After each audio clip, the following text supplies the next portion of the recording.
blown up. The people have largely left. And the soldiers are killing each other at levels that haven't been seen since the Second World War.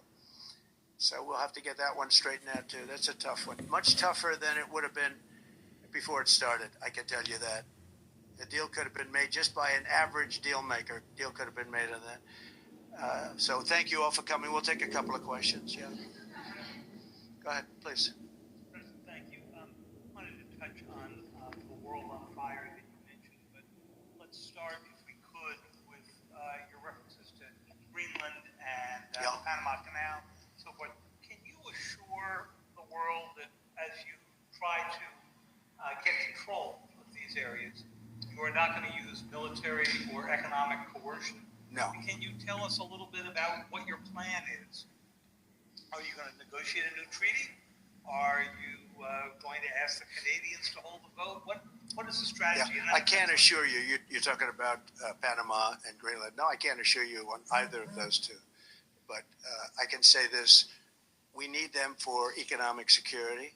The Panama Canal was built for our military. I'm not going to commit to that now. It might be that you'll have to do something. Look, the Panama Canal is vital to our country. It's being operated by China. China. And we gave the Panama Canal to Panama. We didn't give it to China. And they've abused it. They've abused that gift. It should have never been made, by the way. Giving the Panama Canal is why Jimmy Carter lost the election, in my opinion, more so maybe than the hostages. The hostages were a big deal. But if you remember, and nobody wants to talk about the Panama Canal now because, it's inappropriate, I guess, but because it's a bad part of the Carter legacy. But he was a good man. Look, he was a good man. I knew him a little bit, and he was a very fine person. But that was a big mistake. Giving the Panama Canal to Panama was a very big mistake. We lost 38,000 people. It cost us the equivalent of $1 trillion, maybe more than that. Probably the most expensive. They say it was the most expensive structure, if we call it a structure, which I guess you can, ever built.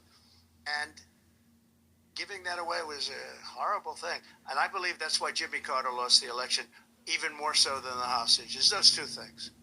On Ukraine and Iran, the two negotiations you'll be heading into. On Ukraine, you said just before it's a lot more complicated now. Much more complicated. Do you believe... Because it would have never started. Right, but it has started. Well, not only started, the cities are largely knocked down. So you've got what you've got. At this point, to hold on to leverage in dealing with President Putin, would you make a commitment to the Ukrainians that you will keep supporting them during the negotiations? Well, I wouldn't tell you if that